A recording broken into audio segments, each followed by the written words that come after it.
Next on Max TV, we take a look at HBO's Boxing After Dark and we preview the return of Kelly Pavlik and Miguel Cotto, along with news and notes. Coming up on the next round. And welcome to the next round. Steve Kim, joined as always by Gabriel Montoya. We're here to talk boxing. We begin round number one. We're a Saturday Night Fever from Sunrise, Florida, an HBO Boxing After Dark triple header. The main event, lightweights in action. Nate Campbell would lose his titles on the scale, but he ekes out a majority 12-round decision over Ali Funeka, 113-113, 115-111, and 114-112 are your scores. Junior middleweight action, Alfred Angulo improves to 15-0, scoring his 12th knockout, stopping Cosme Rivera in 5. And for the WBC interim junior middleweight title, Sergio Martinez with a disputed 12-round draw against Kermit Cintron. Your scores, 116-110, and two scores at 113-113. Gabriel, going to the main event, I thought this was a very good fight. I thought Funeka, for large stretches, controlled the action with his activity and his size.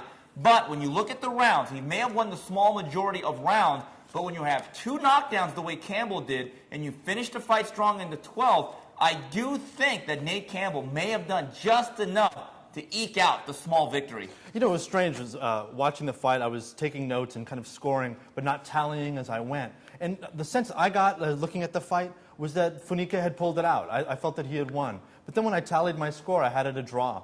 I thought Campbell, picked off a lot more shots than he was probably given credit for. Funeka looked like he was the guy that was winning, but he was hitting a lot of gloves and elbows. I mean, you got to give it to him for the amount of activity and just how well he boxed throughout the fight. But for me, I didn't see Nate winning. I didn't feel like he ever quite took control, other than the rounds, maybe rounds 1 and the rounds where he got the knockdowns. Other than that, there was a lot of inactivity. After the 6th, I thought he was just dead in the water. Here's what I think. Mathematically, if you take a look at the second round and the 11th, that's 4 points right there. That's 2 10-8s. He won the 12th, I felt. So that's 5 points right there. Yeah. So that is pretty significant. But I do think that Funeka, from rounds 4 and 5 till about 10, it was hard to give Nate Campbell a clear-cut round. To the story, Nate Campbell once again finds a way to shoot himself in the foot, and he's blown off all of his toes. This is the story of Nate Campbell's career. He simply can't capitalize on a little bit of prosperity. And I don't think there's any doubt. He tried to make weight for a very simple reason. Gabe, the bottom line is this. A guy like Nate Campbell needs those belts. And without those belts, now going up to 140, guess what? From making $200,000, going up to 140 without a belt, he might be lucky to make $30,000 to $40,000. Yeah, I mean, he just went from being a guy that had all the belts. He was in the driver's seat. He had tons of momentum coming off the Juan Diaz fight. And then he loses it on the scales. Now he's going to go up to 140. He's back to square one. He's a tough out for anybody. He just took on a guy that nobody is going to want to face at lightweight. And now he's not really a big drawing name, and he's going to be looking for a fight. I agree with you. It's maybe back to Versus or ESPN2 for a much lower payday. And looking at Nate Campbell's punch output compared to last March when he completely out-hustled and outworked Juan Diaz back in Cancun, he looked like a guy that a little bit of a flat tire. It did not look like he had the reserves or the legs, and he's been in a lot of tough fights. But you look at the damage he took and the way his face was marked up, I've never seen him like that. And really for the first time, I began to think, wow, Nate Campbell does look like an old fighter. Well, I think a lot of that could be attributed to the fact that he did try to make weight, that his body just shut down during the week, and it's time to move up to 140. At the same time, he is 36. He's a guy that generally goes the distance. He's not a big knockout puncher. And maybe we are starting to see him reach the other side of the hill a little bit. The WBA, IBF, and WBO belts are now vacant with Nate Campbell not making weight, which I think is completely ironic. Cue Alanis Morissette. After all that was said, and all the vitriol and all the diatribes of Nate Campbell and his people after the Joanne Guzman fight, if there was ever a time to make weight, it had to be this fight. With that being said, there's a lot of belts now, and I will say this about Ali Funeka. He's a strong, sturdy, gutty fighter, and I certainly think, even in defeat, he makes himself a player in the 135-pound division. Absolutely. This guy's going to be a force to be reckoned with. I mean, he learned an important lesson. When you're winning a fight, don't get knocked down. In the biggest fight of your life, try to avoid the knockdowns and pull out the win. Granted, Nate was really sneaky with that right hand. He worked really hard inside and made FUNEKA pay for it. But hopefully that he can grow from this fight and not be destroyed by losing what he thought was a fight that was in his hands. And one thing I do have to say about Nate Campbell, he actually fought a pretty smart fight in certain instances, that he wasn't all the way on the outside like he was against Isaac Watshayu when he gave away a lot of rounds. I don't think Nate Campbell's body work was given enough credit, though. He took the air out of Ali FUNEKA in the early rounds and late stages. Some of those hooks to the body really were damaging to FUNEKA. Taking a look at Alfred Angulo, TKO in 5 over Cosme Rivera. Listen, it was an exciting performance, but I'll say this. For as exciting as Alfredo Angulo is, and he seems to be the hot name among all the young junior middleweights alongside James Kirkland, I get the sense they still have to take their time with Petto, because movement and quickness will give him problems. Guys like Cosme Rivera and Andre Serkin are right up his alley. Yeah, this was a fight that was tailor-made for him. I mean, they found the right opponent. Granted, they went through 2 other opponents trying to find a last-minute replacement. This is the kind of guy, Cosme Rivera, that has a ton of experience, was going to test him a little bit, and he did for about 2 rounds.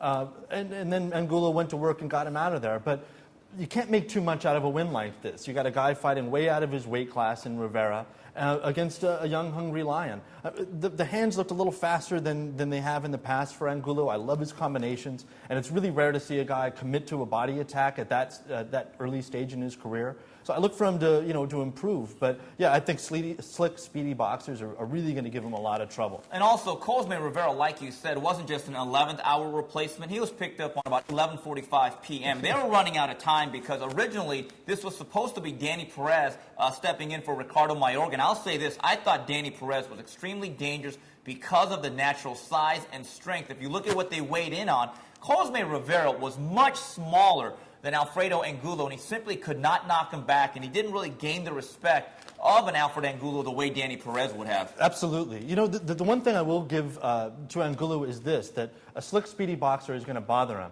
Fortunately for him, the 154-pound division is full of guys that come straight at you and are very aggressive, which is going to play into his style. James Kirkland has boxing ability, is much faster, and throws straighter punches, but his aggression leaves his chin wide open. Maybe Paul Williams and Sergey Gingerek are probably 2 guys that will be able to outbox him, because that's what they generally rely on, is using their height and their size and their boxing ability to get the win.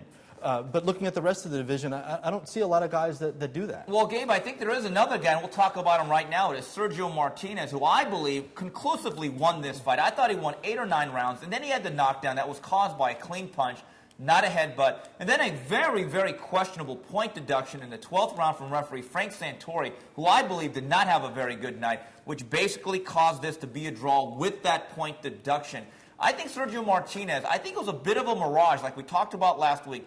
Alex Bunima was built to order. He was there to make Sergio Martinez look great. Now with the bigger, more active, a little bit faster, more athletic guy like Kermit Citron, he came back down to earth. But with that being said, I thought Martinez dominated this fight. Yeah, absolutely. I don't see what Kermit was arguing about, that he won the fight afterwards. For about 2-3 rounds in there, he seemed very comfortable. He had nice head movement. He was using feints, and he was getting the right hand home more and more as things went on. But then about the 4th, 5th, and 6th, Martinez really hit his groove, realized he could take the power and started to take more chances, and thus took control of the fight. I had him winning it, I believe, like 116, 111. I mean, it was clear cut. Gabe, am I mistaken, or when a referee makes his count, he has to go to the mandatory 8. But once he gets to 9, and then the word 10 is spoken, I don't care if that knee is this much off the ground or this much off the ground. Far as I'm concerned, it's like calling a strike 3 in baseball. You can't say, you know what, that pitch was 6 inches outside, get back here, it's 3-2. Far as I'm concerned, when Frank Santori said this word, 10, fight's over. Yeah, I've actually never seen an umpire say, strike 3, you might be out. Let me think about it for a second. And it was really strange. I mean, I went back with my TiVo about 5-6 times. He took a little pause right before 10, and then Kermit came up right as the number was spoken. But Santoro never waved the fight off. And it was really strange to see this whole circus unfold behind him as they're both arguing about the headbutt. Gabe, there's no doubt that I think Cintron absolutely conned his way back into the fight. And what was absolutely unfair was that Cintron was absolutely, positively buzzed by a very, very hard punch. Now, in the natural course of things, the way boxing is supposed to be, you get 1 minute to recuperate. He got about 2 minutes, so that natural advantage, for the most part, was dissipated. I thought that was terribly unfair for Sergio Martinez. Yeah, that and there was members of Cintron's team that were in the ring, and maybe you could say, okay, they're going in there to take care of him in the corner, but maybe maybe they weren't, and you could disqualify him. I mean, it was complete mayhem. The guy had no control over the situation. Looking at the future for Sergio Martinez and talking to Lou DiBella, who promotes both men, he believes that Sergio Martinez, they're going to go after the biggest names HBO will allow. They are going to try to force a purse bid with Vernon Forrest. But I've heard Vernon Forrest has this incredible phobia about fighting southpaws, and I don't think there's enough money to entice Vernon Forrest. As for Kermit Cintron, I believe, from what I'm told, he is going back down to 147. Well, that's it for HBO's Boxing After Dark. When we come back, we take a look at this weekend's pay-per-view. And we're back, round number 2 of the next round. Steve Kim, Gabe Montoya talking boxing from the famed Madison Square Garden and Youngstown, Ohio. There's a top-ranked pay-per-view featuring a return of 2 of their soldiers coming home from battle for the middleweight championship of the world. Kelly Pavlik takes on Juan Carlos Rubio. And at the Garden for the WBO welterweight title, Miguel Cotto takes on Michael Jennings. And middleweights in action, John Duddy takes on Matt Vanda. And a late scratcher, lightweight Anthony Peterson was supposed to take on Edner Cherry. That fight has been postponed as Peterson has injured his knee. There's some intrigue here. I think there's no doubt Pavlik and Cotto are heavy favorites, but they are coming off some very, very physical, tough losses. So we're going to see how they find out about themselves mentally. Go to the first fight. Kelly Pavlik, Juan Carlos Rubio. I think Rubio actually is a pretty doggone good fighter. He's bounced back nicely from the Kobe Jantua loss. I think he goes quality rounds. I think this goes at least 7 or 8. Yeah, I would say 8, 9, or 10. Rubio is a rugged guy. He's got good skills. He can jab. He's tough as hell. He went life and death in his last fight, though, with Ornelas. It just leads me to believe that he's kind of tailor-made for Kelly Pavlik. I think it's going to be slow going. I mean, the kind of fight that Pavlik lost, I mean, he got completely undressed by Bernard Hopkins. But he didn't get knocked out. He didn't get stopped. And he can kind of hang his hat on the loss on moving up in weight. He had bronchitis. He had that elbow injury. So we can kind of look at it and say, I had an off night. I don't suspect that his confidence is going to be quite as damaged as Cotto's might be. Yeah, I'm talking to Jack Lowe. He sincerely believes that his man, Kelly Pavlik, belongs at 160, and the style is much different. You cannot compare Juan Carlos Rubio in terms of his boxing IQ and acumen to that of the executioner Bernard Hopkins. I think being at 160, being in front of a raucous crowd that'll be there for him. Juan Carlos Rubio is the type of guy that's very, very willing to fight. And that's exactly the type of style that Kelly Pavlik needs to face. Pavlik does not like it when guys move around and jump around the ring like Jermaine Taylor in that second fight or Bernard Hopkins. But I expect Kelly Pavlik to bounce back. Now, the question with Miguel Cotto is, I think very physical. I think mentally this guy's a strong guy. But with the type of sustained damage he took in the second half of that fight against Antonio Margarito, I think on paper he overmatches Michael Jennings. However, we've seen fights in the past, Fernando Vargas being one of them against Felix Trinidad. They go in one way, they come out the other, and their careers are irrevocably damaged. Yeah, and the way that he lost, I mean, he landed everything with the kitchen sink on Margarito, and it didn't matter. And that's got to do something to you mentally. And then physically, on top of it, he sustained one of the worst beatings I've ever seen. And then was made to basically have the corner throw in the towel. It's going to be really interesting to see how he comes back. Jennings, from what little I've seen of him, is a guy that likes to use his jab, is kind of a distance fighter, and will look to take this into deeper waters. And it's going to be really interesting to see if Cotto can land on him anything substantial, and if it doesn't do anything, how he's going to respond to that. Well, Gabe, there is a reason why Bob Arum chose Michael Jennings, because they were extra safe, because this is one of their cash cows. They're putting it at Madison Square Garden, and Cotto still has big fights in front of him. I think Cotto, is a little bit cautious in the beginning, but I think as soon as he gets his groove going, I think he stops Jennings in the middle rounds. Yeah, I would say going on experience, I'm going to take this a little later. I think he's cautious for, I don't know, maybe 5, 6 rounds, and then really ramps it up and gets a stoppage around 10. Yeah, and I'm looking at Jennings' record. It's very, very impressive. A lot of fights and only 1 loss.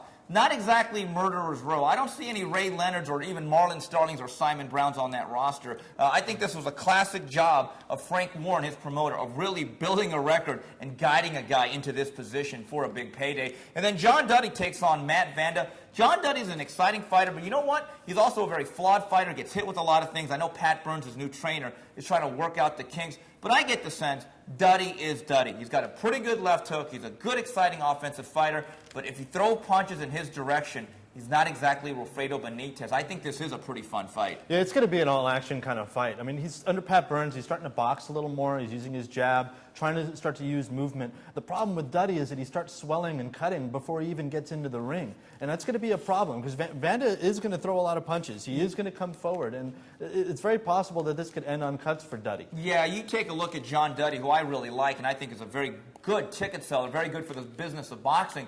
But I remember 2-3 years ago him taking on Yuri Boy Campos, who looks as though he's underwater. And in the second half of that fight, Yuri Boy Campos may have taken that fight from John Duddy. He landed one right hand after another. So that is very, very alarming. And there are reports that if Pavlik should win and Duddy should win, guess what's the next fight? Well, let me guess. Duddy versus Pavlik? Yeah. It'd be a fun fight. I think it'd be a lot of interest. I think they'd sell a lot of tickets. Absolutely. But I think from a Kelly Pavlik standpoint, from a managerial standpoint, that is absolutely the fight you want next. Oh, absolutely. You're going to sell a ton of tickets. They're probably going to move it over into a larger arena in Cleveland. Quicken Loans Arena. Yeah, absolutely. And it's going to be huge for him. And I think those are the kind of fights that we're going to see Kelly Pavlik in. It's going to be a while before we see him in with a master boxer who can move, or even just a pure boxer who can move and frustrate him all night. This is a tailor-made fight for him, and I can't wait to see it. I'll say this. Kelly Pavlik's one of my favorite fighters. You come back against Rubio, and if you get John Duddy in the first half of the year, I think then at that point, Gabe, in all fairness, in the second half of the year, there should be some pressure to face a name like Arthur Abraham or at least a guy like Felix Sturm if you can get either one of those guys out of Germany. Yeah, I agree with you. I mean, I think right now is an important rebuilding process for Pavlik to get back to 160, kind of get his confidence back, get a couple wins. But he's got to fight Arthur Abraham. This fight has been brewing for a while, and it's really time. I want to see the two best guys in the division get it on because Abraham is having trouble making weight, and at some point at 160, the fight isn't going to be quite what it should have been. One of the problems you're going to have with Arthur Abraham is for as good as he is and as much respect as me and you give him, the problem is the general American public does not know who he is. And judging by the reception in Youngstown, Ohio, against a guy by the name of Juan Carlos Rubio, who I guarantee you nobody in Youngstown knew who he was, they still sold out. From the Pavlik standpoint, they'll say to themselves, why would we take on an Arthur Abraham and take on that risk when we can do this well against the likes of Duddy and Rubio? That's one of those things to think of. And another name being mentioned in the future for Kelly Pavlik, give me your reaction on this, Vernon Forrest. Well, I have been having trouble sleeping lately, so maybe that could be a good one. I don't know. That's actually kind of a decent fight. I like that fight. I don't know much about, if anything, about Vernon Forrest at 160, so it may slow down his output. He may not be able to move as well, but that's the kind of big-name scalp that they should be looking for Kelly Pavlik. All right, well, that's it for round number 2. The next round, we come back. We wrap it up with news and notes. And wrapping things up here on the next round, we go to news and notes, taking a look at the fight preview. Friday Night Fights, ESPN2. Bradis Prescott takes on Humberto Toledo. And then a good fight here at junior middleweight. Richard Gutierrez takes on Jesus El Martillo Gonzalez. Bradis Prescott is a very intriguing prospect because he shattered the myth of Amir Khan with a single left hook. And Humberto Toledo, I remember him going up against Humberto Soto and getting blown out. I have a feeling Prescott wins this fight. But I think this has been an overlooked prospect, and I love punchers like Prescott. Yeah, I'm excited to see him. I've only seen 54 seconds of him, but it was a pretty good 54 seconds. Toledo is a guy that, he got blown out by Humberto Soto. Anytime he's really stepped up to the next level, he's lost. So I'm kind of looking at this as more of a showcase for Prescott, but I'm excited to see it. Gabe, I am interested in seeing in the future, was Bradis Prescott's knockout of Amir Khan more of an indicator of his own power or the shaky whiskers of Amir Khan? We shall find out in the near future. And Richard Gutierrez against Jesus Gonzalez. Gutierrez is a good, solid, blue-collar workman who gives you a good, solid fight. Had a very exciting loss against Alfredo Angulo last year. And here it is for Jesus Gonzalez. I remember when he came out of the amateur several years ago, he was considered one of the 3 or 4 best prospects in that class. Hasn't really worked out. I think this is a very, very interesting crossroads battle, Gabe. Yeah, we're going to find out if Gonzalez is a world-class guy. I mean, he's going to step up to Gutierrez, who's always lost at kind of that world-class level against Angulo. I'm trying to think of his other loss.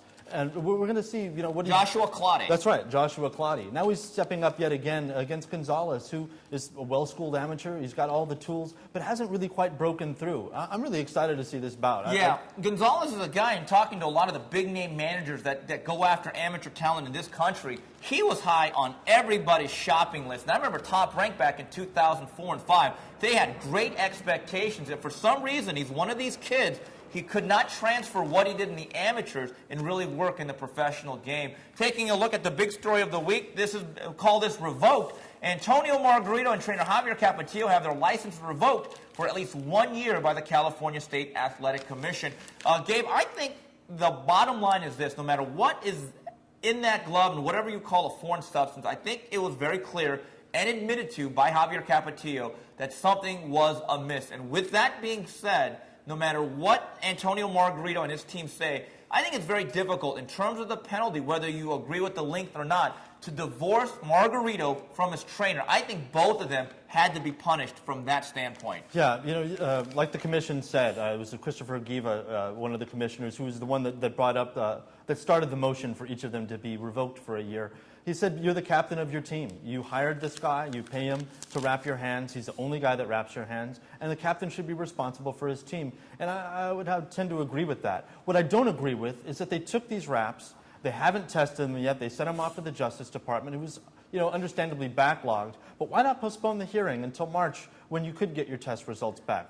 You have only 2 pieces of evidence, the hand wraps. Why did you let 20 people handle them? And then why didn't you wait for the results on the 1 piece of evidence that you have until you could make your clear decision? Gabe, I don't think there's any question. The chain of custody of that evidence was absolutely flawed. Let's put it this way. I think the O.J. murder case may have been handled better than this. But here's the thing that I found a little bit unfair for everybody involved. From the HBO broadcast in the very beginning of this story, we heard terms like plaster of Paris, illegal foreign substance, and people making comparisons to Panama Lewis. With that being said, with everything that was out there, I think you owe it to everybody involved, including Antonio Margarito, to see what exactly is on those notorious hand wraps. Because my point is this: if there is something like a plaster, something that could harden, guess what? Then a year's suspension or revocation is not nearly enough. I really believe if there is something very heinous, that they should throw the book at him. But here's the thing. To not test it seems to me to be very, very incomplete. Yeah, it seems a little suspect. It's as if they just want to close the book and say, look, it's a done deal. And if there's nothing on the gloves, then a year is fine. There was a foreign substance. It was wet. Let's give them the year revocation and then get them their license back. But if there is something there, I'm with you. I don't even want to see them at ringside. I mean, loading your gloves is next to fixing a fight, to me, is the worst crime you can commit in boxing. Bob Arum is screaming bloody murder, and nobody can scream murder like Robert J. Arum. And he's talking about, we don't care. We're going to fight him in Mexico. This is preposterous. We're going to go to Mexico where you still have rights. Terrible idea. Yeah. My very, very simple stance is this. It's a year's penalty. Margarito may need the rest. He only fights once every 6 months anyway, if you go by the last 8 years of his career. They're basically losing 1 fight. And this is assuming they get their license back. And I don't know if that's a guarantee. But if they go to Mexico and go with this renegade rogue route, I think they kiss their futures goodbye in the country where you make the most amount of money. And that is America. I think no matter what they think of this edict, I think they have to live by the law of the land and respect it and come back next year. That's my opinion. If you have any respect for the sport of boxing, then yeah, you've got to respect the sentence. You've got to take the year off. And I can't even think of what network would want to show the fight. I mean, you're going to charge people $25 on a... How would you get an opponent? Yeah, how are you going to get an opponent that's going to trust you? Plus, you've got to have to get rid of Capetillo, regardless if you get your license back. I think that's going to happen. See, now I think that what the big key here is now they got to find a trainer and they got to start to rehabilitate, because I think it is a fair question. Is everything that has happened to Antonio Margarito tainted? Well, guess what? It's like a baseball player who had 700 home runs and you find out he was on steroids or used a cork bat. That's an absolutely fair, legitimate question. But to go the rogue route and do this renegade thing where you take these basically unsanctioned fights, I've said to people involved, unless you want to fight in a bull ring 8 times a year against Jose Luis Castillo for $75,000, I would wait the year take the punishment, and come back and try to start clean. And, you know, getting back to the point about the not testing the hand wraps, and there have been rumors actually that they're not going to test them from the CSAC. We're still working on confirmation for that. But wouldn't you want to find out the results so that you could, at the end of the year, when Margarito reapplies for his license, you can have all the information and actually, you know, be able to make an educated decision about whether or not to give him his license? It makes sense. Yeah, I mean, you can have the debate whether he knew or not. When it's all said and done, he was the guy that was going to benefit from whatever that was. But right. I just thought it was very, very irresponsible and unfair, though, when you hear the HBO broadcaster say stuff like, there's a plaster-like substance. Once that's said, I would like to know, is there a plaster-like substance on those hand wraps, Gabe? I think that Jim Lampley should leave the investigative journalism to investigative journalists. I mean, the fact that he sat there and got the sequence of events wrong, saying that Margarito's hands were rewrapped 3 times after the plaster of Paris substance had been discovered, that actually isn't true. His hands were retaped 3 times when Richardson first entered the room. There was a lot of details that came out in the interviews that Margarito's hand was already wrapped when Richardson got there, which was not true, which kind of leads me to question that story. Well, that's the thing. You were at the hearing last Tuesday. I was traveling. So the funny thing to me was that I distinctly remember hearing that when they dropped something, that there's little pebbles of this foreign substance that were almost like chipped off like bricks, like pieces of cement or whiteout. You're telling me if that's the truth, that you don't test it? And again, I'm saying if they test it and they find something like that, I think both guys should be gone forever. I think we need to find out what's in those wraps. That's just my simple stance. Yeah, it just seems to me. I mean, you find a murder weapon, don't you go through ballistic tests or whatever, fingerprint test or everything that you could possibly think of to find out what really happened? Why you wouldn't do that is beyond me. Yeah, the words of Johnny Cochran come to mind. I'll paraphrase here. If the wraps don't fit, you must acquit. But obviously not at the CSAC. Anyway, that's it for this week's show. On behalf of Gabriel Montoya and the rest of Matchboxing, till the next round, goodbye, everybody.